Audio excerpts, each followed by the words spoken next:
Shall I start? Yeah, what have you got for me? All right. I'm going to start with the car. Oh, I like this. Okay. So, so Ford released probably about 3 weeks ago now. So good. Here we go. I'm so keen. I know what it is. The Ford F-150 Lightning. Yeah, brilliant. Yeah, yeah.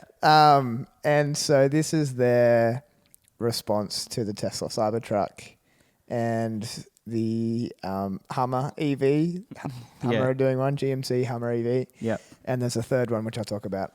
And so, bit controversial because I would say that the market for F-150s, particularly in the US, are people who might not care a lot about the environment. That might be a really rude generalization. Yeah. But I think it's relatively accurate. You are right. So if I could throw it back to a Top Gear episode. Yep. I think it literally was a Top Gear episode. Okay. Where, not Grand Tour, I mean. Yeah, okay, right. Where the original cast were saying that fuel efficiency was the 34th concern of American pickup buyers. Okay, great. Yeah, so good statistic. Yeah, so that was I mean, it's just so irrelevant. I think it's true. Yeah. And so for that reason, that was a number of years ago. It has to be a good truck in itself. Yeah. And so I'll give you some of the features, and you can tell me whether you think it's a good truck. Okay. So essentially, what they need to do here is outdo a normal F-150 for anyone to even consider buying it. Yeah. Because the inherent loss of noise and grunt and that kind of thing is going to be a pretty big negative for, I think, a lot of the buyers. True. So it's a fully electric pickup, if you didn't pick up on that. So it's an F-150. It's called Lightning, and they're making them all in a Super Crew body. So what that means is it's like 4 doors and a tray bed on the back.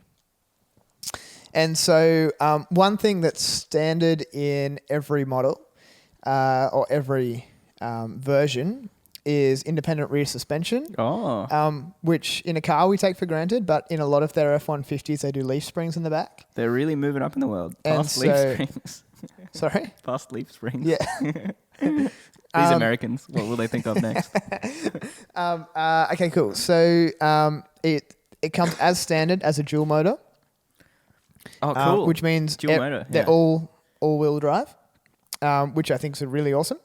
And so it has 4 drive modes: normal drive, sport, tow/haul, which is kind of like the American word for tow. Yes. And off-road mode. And so in regards to the lineup, there's 4 different versions as well. So there's the F-150 Pro, which you may initially attribute to being like Pro, meaning like top level. Yeah, okay. But Pro just means professional, which means commercial, which means base level. Okay, they haven't done that right. Yeah, I was confused as well. Yeah. And so, well, I guess it means like if you call your mate, be like, oh, I just bought a Lightning Pro. Like they're like, oh, sick.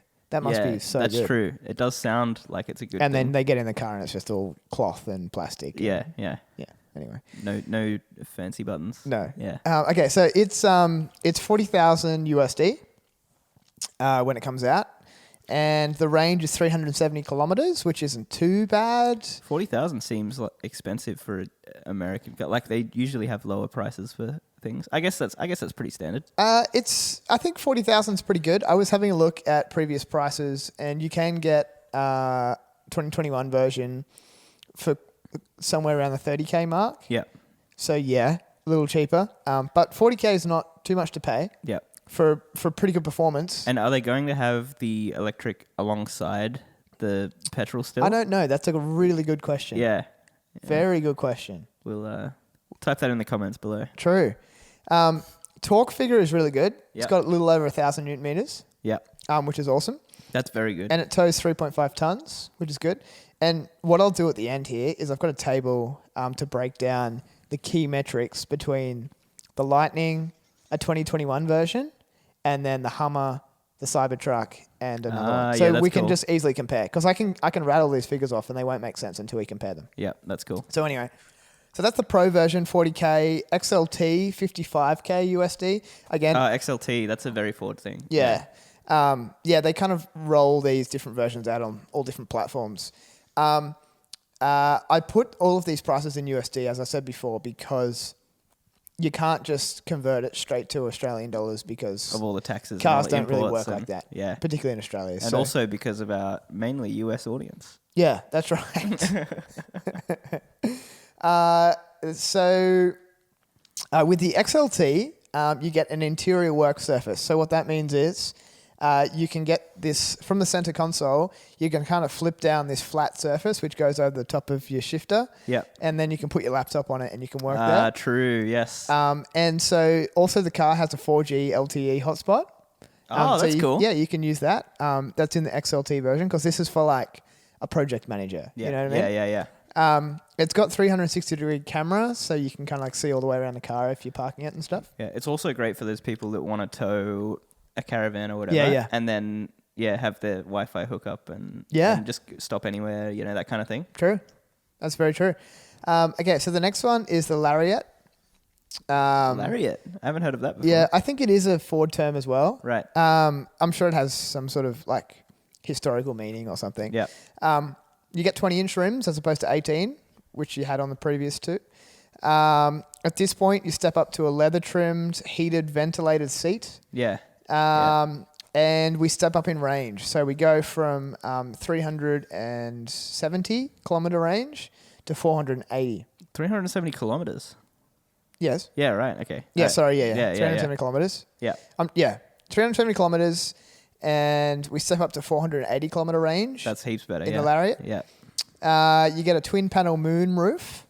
Oh, yeah. They love saying moon. They don't say sunroof in America. Yeah. That's something I literally learned that this week. Oh, really? They don't say sunroof. They say moonroof. Yeah. How weird is that? That is very strange. It's like what are you opening that at night for? That's not useful then. It's very true. And we also step up in horsepower. So from 430 in the Lariat, we go to 560 horsepower. Very nice. And you get 4.5 tons of towing. And at this point, it's in the mid 4 seconds to 100 kilometers an hour. How much torque is on that if you get extra? You Same. get an extra ton. Same torque. Same torque? Yeah. Oh, okay. Yeah. Cool. Platinum, which is 90,000 USD. You get 22-inch rims, so it goes up 2 inches again. Big rim. And you get like a fancy sound system and a bunch of like nice, like aluminium-looking trim and that kind of thing. Yeah, for sure. So that's the Platinum. Did you mention that the Ford F-150 is the highest selling car in America? No, but that's true. Yeah, there you go. It's a fun fact. There you go. Okay, so one of the biggest benefits that I can see, one of the most practical benefits that I can see with this being an EV is that it has a front trunk. A frunk. Yes. Yeah, nice. And the benefit of that is, when I was watching some reviews, and the really big benefit is when you own a pickup, as American would say, you don't have anywhere secure. There's nowhere secure to store anything of substance. Yeah. And so the front trunk is 400 litres, which is similar to a Mazda 2's boot. Okay. So it's not huge, but it's something. It's not just like a little tiny it's better than having briefcase. An engine in the way. Exactly. Yeah. So you can fit 2 golf bags in there. And you've got up to 180 kilograms of payload in that front trunk. Well, that will be very good for my next golf game. Exactly.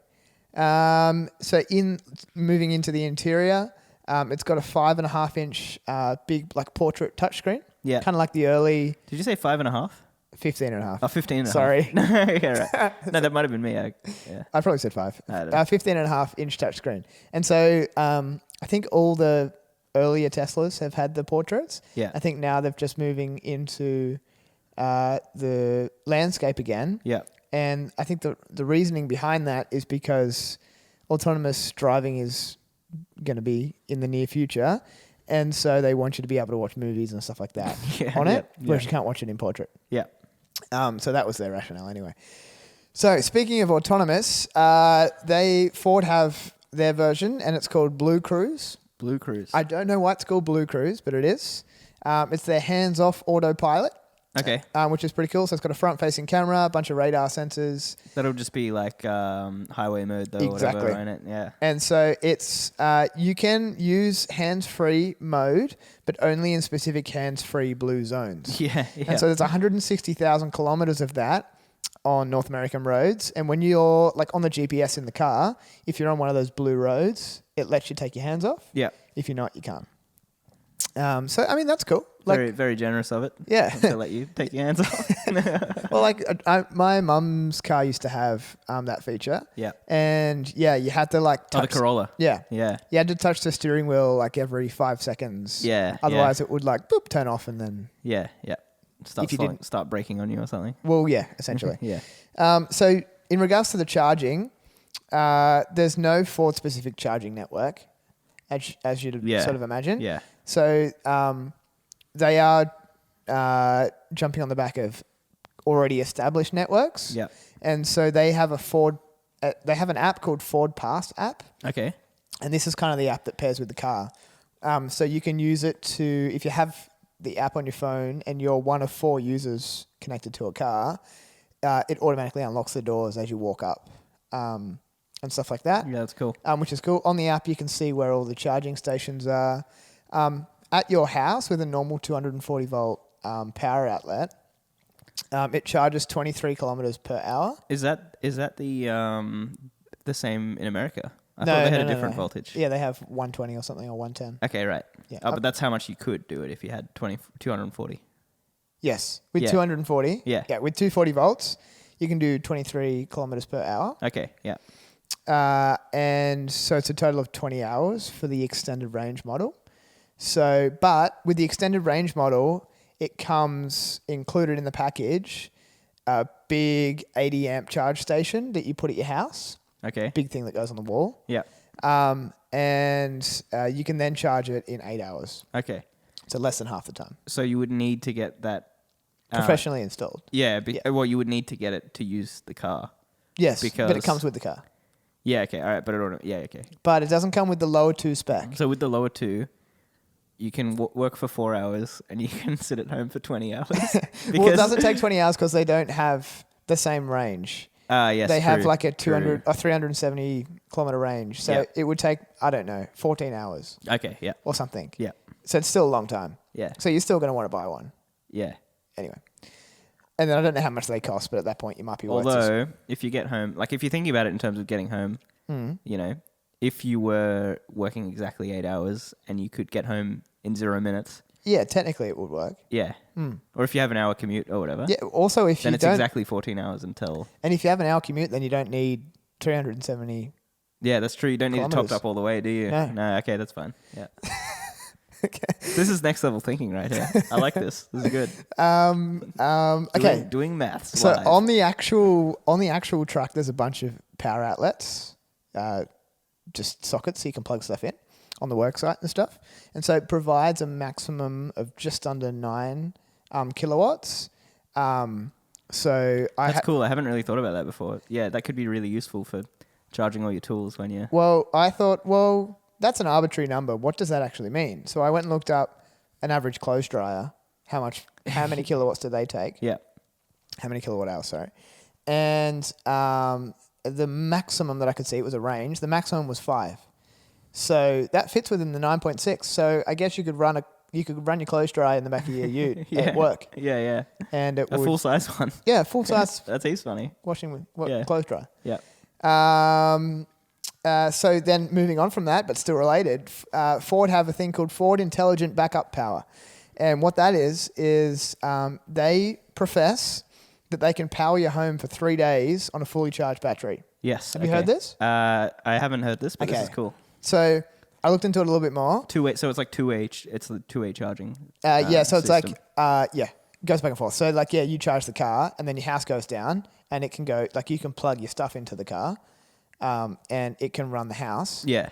And I was like, yeah, but like, what does that mean? Because like, does that mean you can just use your lights and the TV, or like how much power can you use? Well, they base that figure on 30 kilowatt hours of use per day.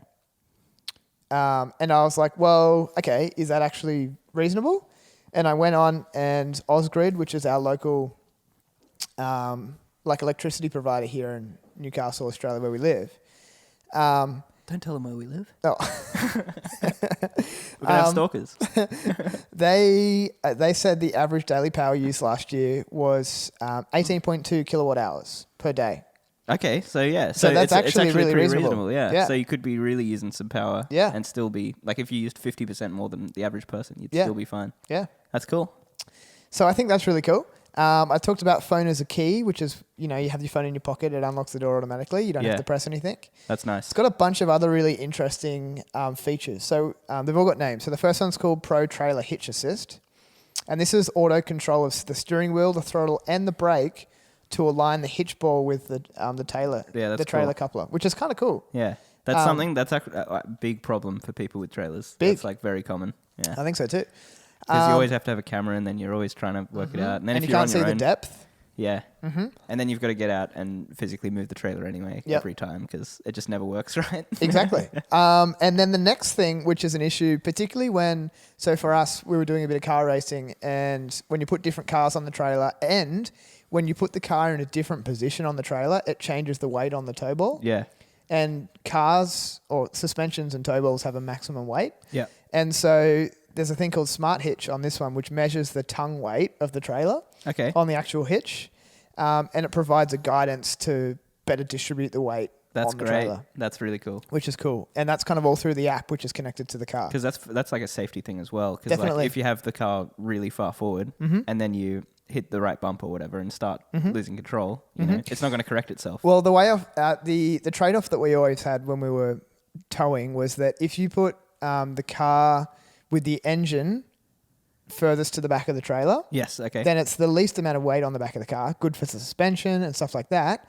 But the actual force, when you get a bit of a wobble, is heaps more. Because it's way out of... It's like the pendulum effect, right? Yeah, yeah. But if you flip the car around and put the car way up on the front of the trailer with the engine right towards the back of the car, then you've got too much weight on the trailer. Yeah. So that's where it's kind of helping you make those decisions. Yeah, for sure. Which is really cool. And with an MR2, you have to go backwards onto the trailer to make the engine forward. Exactly. That's what we did. Yeah. And so what else do they have? They also have Pro Trailer Backup Assist, which I don't actually understand this. I was looking at a demo, but that doesn't make any sense. When you've got a trailer on, instead of you actually reversing the trailer, you can turn this knob in the direction that you want the trailer to go, and it'll control the steering wheel and make the trailer go that direction. Okay. Because... And that's useful, I guess. Well, that's useful if you don't understand how the steering wheel works. Yeah, because you obviously have to go the opposite way to make the trailer go one way. If you just But yeah, if you... I don't think you need a knob for it, but anyway. It's probably just too... You probably shouldn't be driving a trailer if you don't know which way the steering wheel makes it go. I think so too. Yeah.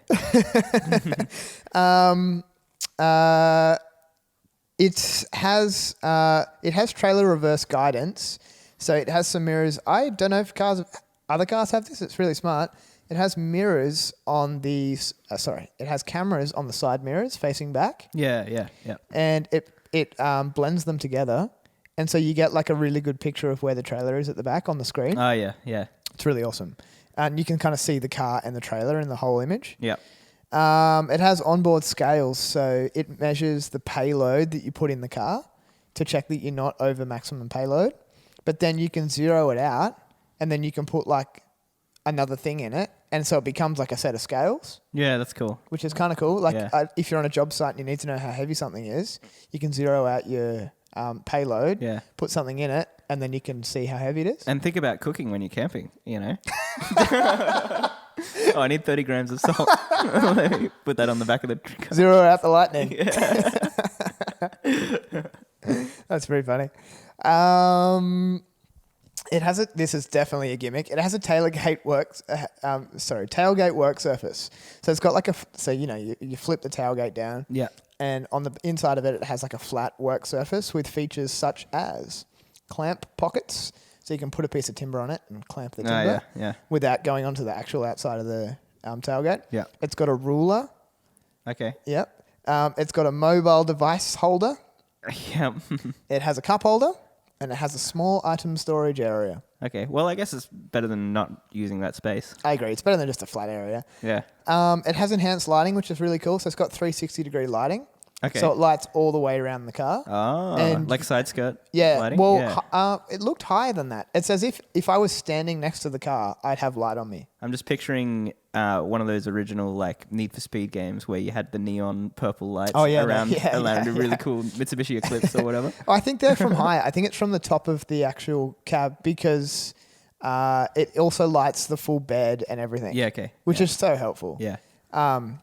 And you can control that using the Ford Pass app, so you can stand outside the car and just turn the bed lights on or whatever you want. So it's kind of cool. And so I'll just talk about a comparison with the different competitors. So there's really 4 competitors for the Lightning, and the competitors are the current Platinum, so the current 2021 F-150, the Cybertruck, the GMC Hummer, and then there's a new car coming out which I'd never heard of before, and the brand's called Rivian. Rivian, yeah. You have? Yeah. And the model is R1T. Yeah, I'm pretty sure there were pictures of that before there were pictures of the Cybertruck. Like there's always been concepts for it for ages. Gotcha. And so they're the main competitors. So I'll just go through them really quick. So power, the Lightning has 560 horsepower. This is all in horsepower. The current F-150's only got 400. And I'm comparing Platinum to Platinum here. Okay, yeah. Because the current F-150, you can buy the Raptor version. Ah, yeah. But yeah. I'm just comparing Platinum to Platinum. Because like, say I'm a guy and I just buy Platinum every year. Yeah. What am I getting for my money? So it is 400 horsepower currently, 560 with the Lightning. So that's a big jump. Huge increase. The Tesla Cybertruck, 800. Yeah. Wow. Yeah. It's got triple motors though, you know. Yeah, that's true. This is the triple motor. The Ford has triple motor as well. No, sorry. This is the Tesla tri-motor. Yes, yeah. That I've got here, yeah. Yeah, cool. And then the Rivian has 790 horsepower. Whoa. So really close. But it's also not really yet, is it? Well, no. I saw a video of it. Yeah. Yeah. You saw a video of a Nikola truck rolling down a hill. Yeah. Everyone's seen videos of everything, mate. The GMC Hummer, 1,000 horsepower. Yeah, that's crazy, eh? Yeah. 1,000. Terrible website, though. You should see their website. Shocking. Yeah. That's like one of the, not to get too off track, but one of the defense websites had white text on a white background. No. And you could only see... If you highlight it. Yeah, no, you can... and you could only see a little bit of white because they have a picture of a plane in the sky. Yeah. And so the white you couldn't see except for over the plane. Whoa. It was really funny. Jeez. But yeah, anyway. 0 to 100. The Lightning, 4.5 seconds, approximately. Hasn't been it hasn't been done yet. The current Platinum is 5.1, so it's definitely quicker. Cybertruck, somewhere around 2.9. Yep. The Rivian is 3 seconds, and the Hummer's also 3 seconds. And the Model S Plaid? 1.9 or a bit less, maybe even. Yeah, cool. Good comparison there. And so torque. Now, I just would put a disclaimer here. The figures I'm about to give you don't make sense to me, but I looked at multiple websites and they were all quoting the same figures. Okay. So I think the only thing I can come up with is that they're all wrong. Okay. Because this can't be true. All right. So the Lightning, which I think is correct, is 1,500 Newton meters. Yes. Awesome. That's quite a lot. It's quite impressive. Current one has 555 Newton meters. Yes. So tripling. it's double. Yeah. What? 5? Did you say one? You said 1,500. No, 1,050. 1,050. Did I say 1,500? Yeah. Okay. That's all right there. Cybertruck, 1,400. Totally makes sense. 400 more Newton meters of torque, or 350 more, so it's going to be a bit faster or whatever. Totally makes sense.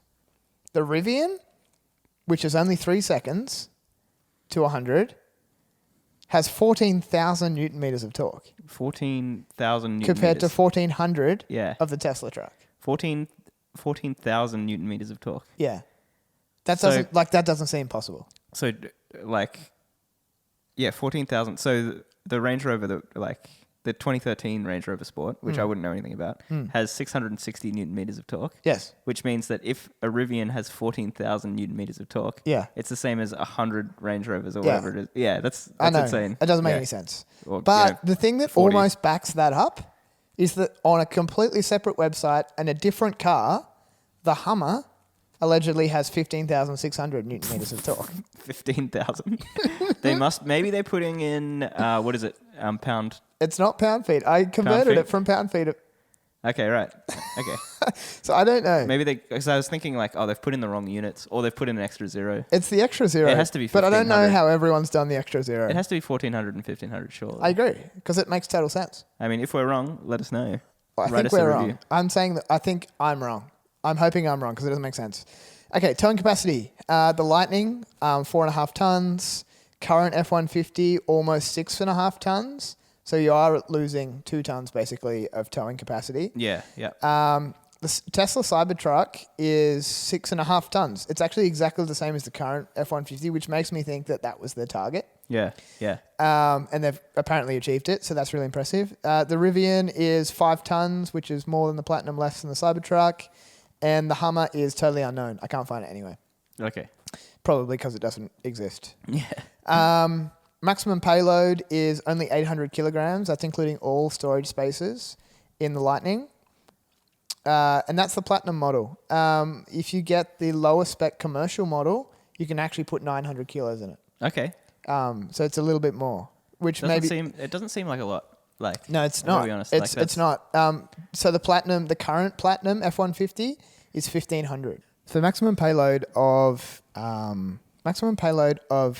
every storage compartment in the vehicle is just over 800. With the commercial version of the vehicle, the Pro, it's closer to 900. Different springs or something, I assume. The current Platinum F-150 is 1500. So you lose almost half your payload ability. Yeah. Tesla Cybertruck, again, makes me think that they've put this up against the current F-150 because their payload is supposed to be 1600, which is really good. It's literally double that of the Lightning. Yeah. And then the Rivian's only 800 as well. So it's pretty low. And the Hummer is unknown. Yeah. Okay, so range. This is a good one. The current Lightning, the F-150 Lightning, 480 kilometers in the Platinum. The current F-150, obviously just using its internal combustion engine, Yeah. is 1,600 kilometers. Wow. Pretty Yeah. amazing. Big tank, I assume. Yeah. And the Tesla Cybertruck, 800 kilometers, which is really impressive. Yeah. That's similar to my car. And the Rivian is 650, which is pretty good, actually. And the Hummer's 570, which is pretty average. Price, all in USD. Ford Lightning, 90,000 for the Platinum version. Current Platinum, 58,000. Okay. Yeah. Ooh, Yeah. it's 30 grand. Yeah. 32 grand. Very big difference. Yes. Tesla Cybertruck, only 70 grand. Yeah, right. Cheap. But is that the single motor? No, that's the tri-motor. That's the tri-motor. Yeah. Okay. Pretty impressive. Yeah, I mean, they're going to take away that whole... that's the expected price. Yeah. But that's impressive. They're going to be taken away from the... Big time. Yeah, the Ford's market there. Even the Rivian, 75 grand. And the Hummer, 106,000. Yeah, wow. Big Yeah. money. Estimated delivery, the Lightning 2022, Cybertruck 2022, Rivian 2022, and the Hummer 2023. Oof. So just add 2 years onto all of those, and that'll be the actual delivery. Yeah, yeah, legit. That's wild, eh? So that's the Ford F-150 Lightning. I think it's a cool car. I would like to see one. I wouldn't own one. I'd own a Cybertruck. Yep. Excellent. Yeah, I would also own a Cybertruck. Yeah. Yeah. I also wouldn't use it to be a ute, really. So yeah, it just would you be just cool. use it to be big and in everyone's way. Yeah. Yeah. Take up half the street everywhere. Yes. Brilliant. Perfect. Thank you.